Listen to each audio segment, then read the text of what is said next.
ശ്രീ പാണ്ഡ്യാല ഷാജി, അങ്ങേയറ്റം വൈകാരികമായ നിമിഷങ്ങളിലൂടെയാണ് എം ലോറൻസിന്റെ മകൾ കടന്നുപോകുന്നത്. പൂർണ്ണ സമ്മതമില്ലാതെ മൃതദേഹം മെഡിക്കൽ കോളേജിന് വിട്ടു നൽകാനുള്ള തീരുമാനം പാർട്ടി സ്വീകരിക്കുന്നു എന്നാണ് അവർ ആരോപിക്കുന്നതിൽ പാർട്ടിക്ക് എന്ത് കാര്യം എന്നുള്ളതാണ്.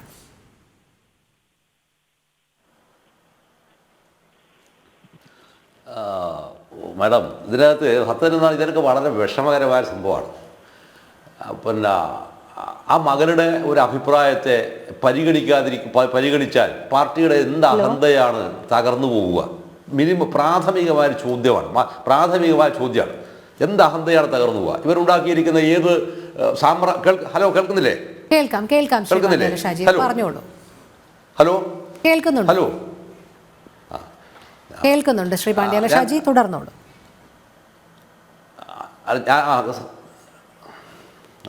ഞാൻ പിന്നെ പാർട്ടിയുടെ എന്ത് സിംഹാസനമാണ് ഇവരുടെ ഒരു സങ്കടത്തെ പരിഗണിച്ചാൽ തകർന്നു പോകുന്നത്?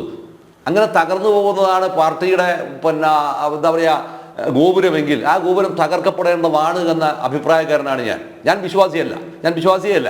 പക്ഷേ ഒരാൾക്ക് അത്തരത്തിലുണ്ടായിരിക്കുന്ന ഒരു അവകാശമുണ്ട് എന്ന് പൊതുജനത്തിൻ്റെ മുന്നിൽ കരഞ്ഞോ വിതുമ്പിയോ നിലവിളിച്ചോ പറയുന്നുണ്ടെങ്കിൽ ആ പറയുന്നതിനെ പരിഗണിക്കുക, ബഹുമാനിക്കുക എന്നതാണ് ജനാധിപത്യം എന്ന് പറയുന്ന വാക്കിലെ ഏറ്റവും ഉദാത്തമായിരിക്കുന്ന അർത്ഥതലം. അതാണ് ഈ അർത്ഥതലത്തിലേക്ക് ഉയരാൻ പാർട്ടി നേതൃത്വത്തിന് സാധ്യമാവാതെ പോകുന്നത് ഒറ്റ കാരണം കൊണ്ടാണ്. എന്തുകൊണ്ട് ഈ വിഷയം സങ്കീർണമായിരിക്കുന്ന ഈ വിഷയം ദിവസങ്ങളായി അല്ലെങ്കിൽ ഏതാണ്ട് ഞാൻ കേട്ടെടുത്തോളമാണെങ്കിൽ ഏതാണ്ട് 3 വർഷക്കാലമായി തുടർന്നു വരുന്നൊരു വിഷയമാണിത്. ഈ വിഷയത്തിനകത്ത് ഒരു പാർട്ടിയുടെ ഉത്തരവാദപ്പെട്ട ഒരു സഖാവിന്, ഒരു നേതാവിന് ഇടപെടാൻ പറ്റുന്നില്ല എന്ന് പറഞ്ഞ അർത്ഥം എന്താണ്? പാർട്ടിക്കകത്ത് പൊതു സ്വീകാരനായിരിക്കുന്ന, കുടുംബങ്ങൾക്ക് സ്വീകാരനായിരിക്കുന്ന ഒരു നേതാവ് ഇനിയും അവിടെ പിറന്നിട്ടില്ല എന്നാണ് അർത്ഥം. നിങ്ങൾ പാർട്ടി കമ്മിറ്റിയുടെ പ്രമുഖന്മാരുണ്ടാവാം, ജില്ലാ സെക്രട്ടറി ഉണ്ടാവാം, സംസ്ഥാന സെക്രട്ടറി ഉണ്ടാവാം, മുഖ്യമന്ത്രി ഉണ്ടാവാം, മന്ത്രിമാരുണ്ടാവാം, അങ്ങനെ ഒരുപാട് അമ്പരചുണ്ടികൾ എന്ന് പറയാവുന്ന ആളുകളുണ്ടാവാം. പക്ഷേ അവർക്ക് ആർക്കും തന്നെ ഒരു കുടുംബത്തിന്റെ പൊതു സ്വീകാര്യ മണ്ഡലത്തേക്ക് വളരാൻ കഴിയുന്നില്ല, ഉയരാൻ കഴിയുന്നില്ല എന്ന അർത്ഥം എന്താണ്? ഒറ്റ അർത്ഥം മാത്രമേ ഉള്ളൂ. ഇവരൊക്കെ പാർട്ടിയുടെയോ കമ്മിറ്റിയുടെയോ നേതാവ് മാത്രമാണ്, വേറൊരു നേതാവല്ല. എന്നാൽ എൻ്റെ നാട്ടിൽ ഞാൻ പറയാം, പിണറായി എന്ന് പറഞ്ഞാൽ എൻ്റെ നാട്ടിൽ പറയാം, എൻ്റെ നാട്ടിനകത്ത് എന്തെല്ലാം പറഞ്ഞാൽ പോലും പാണ്ഡ്യാല ഗോപാൽ എന്ന് പറഞ്ഞ എൻ്റെ അച്ഛന് ഒരു വീറ്റോ പവർ ഉണ്ട്. അത് അധികാരത്തിൻ്റെതല്ല. ഈ അധികാരം എന്ന് പറയുന്ന സംഭവം നിങ്ങൾ പ്രയോഗിക്കുമ്പോഴാണ് അതെന്തായിത്തീരുന്നത്? അത് അപകടമായി മാറുന്നത്.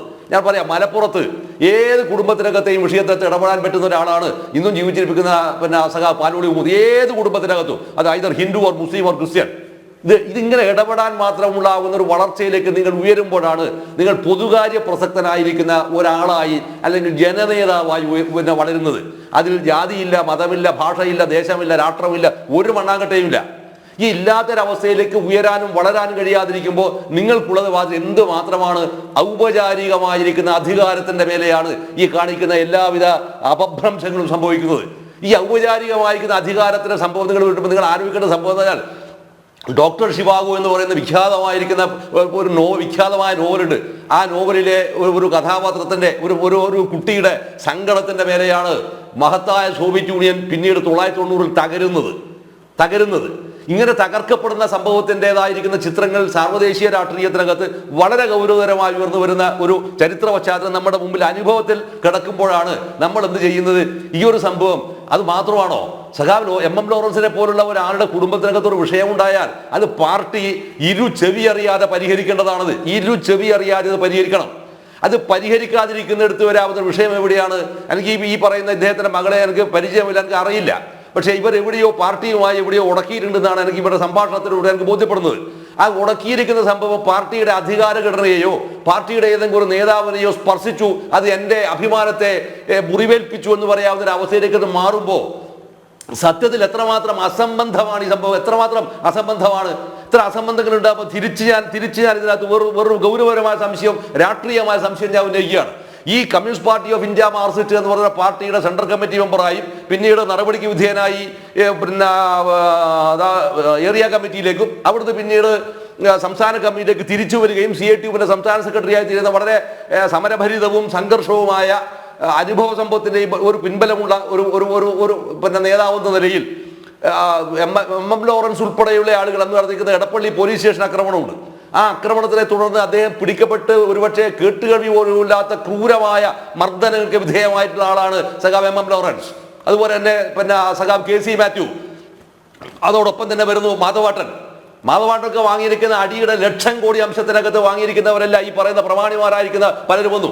അതുകൊണ്ട് തന്നെ പിന്നെ ലോറൻസിനെ കുറിച്ച് പറയുന്ന സമയത്ത് പിന്നെ സഖാബ് G ശക്തിധരൻ എഴുതിയിരിക്കുന്ന ഒരു ചെറിയൊരു കുറിപ്പുണ്ട്. ആ കുറിപ്പിനകത്ത് അദ്ദേഹം പറയുന്നുണ്ട്, അദ്ദേഹം ഏറ്റവും പരുഷമായി സംസാരിക്കുകയും പരുക്കനായി പെരുമാറുകയും ചെയ്യുമ്പോൾ എന്തുകൊണ്ടാണ് നിങ്ങളിങ്ങനെ പരുക്കനായി പെരുമാറുന്നത് എന്ന് G ശക്തിധരൻ സഖാബ് സഖാബിനോട് നേരിട്ട് ചോദിക്കുന്നുണ്ട്.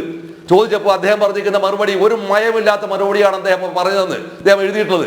കാരണം ഞാനൊക്കെ അനുഭവിച്ച് തീർത്തിരിക്കുന്ന പിന്നെ വേദനകൾ, ഞാനൊക്കെ മുറിച്ച് കടന്നിരിക്കുന്ന പിന്നെ തീക്കടലുകൾ, ആ തീക്കടലുകൾക്ക് വരുമ്പോൾ എനിക്ക് ഇങ്ങനെയൊക്കെയോ പെരുമാറാൻ കഴിയുള്ളൂ എന്ന് പറയാവുന്ന ഒരു നിഷ്കപടതയും നിഷ്കളങ്കത്വം ഉള്ളതിനകത്ത് ആ നിഷ്കളങ്കത്തിന്റെ മേലെയാണ് ഞാൻ കുറച്ച് നേരത്തെ ശ്രീമാൻ അനിൽ നമ്പ്യാരോട് ഞാൻ പറഞ്ഞതാണ് ഈ സാധനം. അതിനകത്ത് ഞാൻ പറയുന്ന സാധനം എന്താ പറഞ്ഞാൽ, ഇതേ പോലീസ് സ്റ്റേഷൻ ആക്രമണത്തിന്റെ പേരിലായിരുന്നല്ലോ ഇദ്ദേഹം ആക്രമിക്കപ്പെടുകയും അല്ലെ മർദ്ദിക്കപ്പെടുകയും ചെയ്തത്. പക്ഷേ കാലം കഴിഞ്ഞു, ഒരുപാട് കഴിഞ്ഞു. ആ നിലപാടുകൾ കമ്മ്യൂണിസ്റ്റ് പാർട്ടിക്കകത്ത് തെറ്റായിരുന്നു, സെക്ടേറിയൻ നിലപാടായിരുന്നു എന്നുള്ള പാർട്ടിയുടെ വിശദീകരണങ്ങൾ വന്നു, നിലപാടുകൾ തിരുത്തലുകൾ വന്നു.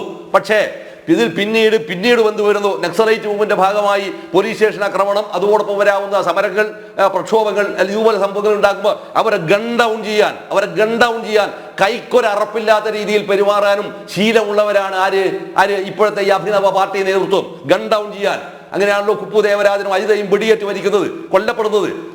ഇങ്ങനെ വരുമ്പോഴാണ് ഈ അനുഭവപാഠം ഉള്ളവരും കൂടിയായിരുന്നു വാസ്തവത്തിൽ ഈ CPM-ന്റെ സെൻട്രൽ കമ്മിറ്റി ലീഡർഷിപ്പിലേക്ക് ഉയർന്നു സമരം ചെയ്തും അനുഭവിച്ചും വളർന്നു വന്നിരിക്കുന്ന സഖാവ് MM ലോറൻസ്.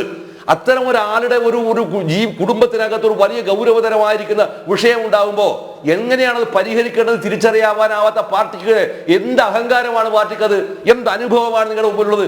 എന്ത് അനുഭവമാണ് നിങ്ങൾ പകർന്നു കൊടുക്കുക? ഇവിടെ ഒറ്റ വിഷയം മാത്രമേ ഉള്ളൂ. അധികാരം എന്ന് പറയുന്ന ഒരു സംഭവത്തിന്റെ അർമാദിപ്പിൽ ഒരു മനുഷ്യന്റെയും വൈകാരികമായ അംശത്തെ തൊടാൻ ഒരധികാരത്തിനും സാധ്യമാവില്ല എന്നുള്ളതാണ്. ഒരധികാരത്തിനും സാധ്യമാവില്ല. അത് വെറുതെ പറയുന്നില്ലാണ്. ഇങ്ങനെ വരാവുന്ന ഒരു അവസ്ഥയിൽ നിന്നാണ് വാസ്തവത്തിൽ MM ലോറൻസിന്റെ മകൾ ഇത്ര സങ്കടത്തോടെ അത് പറയുന്നത്. അതുകൊണ്ട് ഞാൻ വ്യക്തിപരമായിട്ടൊരു കാര്യം പറയാണ്, അവർ പറയുന്നതിനകത്ത് കൃത്യമായും ഒരു ജെനുവിനിറ്റി ഉണ്ട്. ആ ജെനുവിനിറ്റിയെ ചെവി അറിയാതെ പരിഹരിക്കേണ്ടിയിരിക്കുന്ന ഒരു വിഷയത്തെ നാട്ടുകാരുടെ മുമ്പിൽ കൊണ്ടുവന്ന്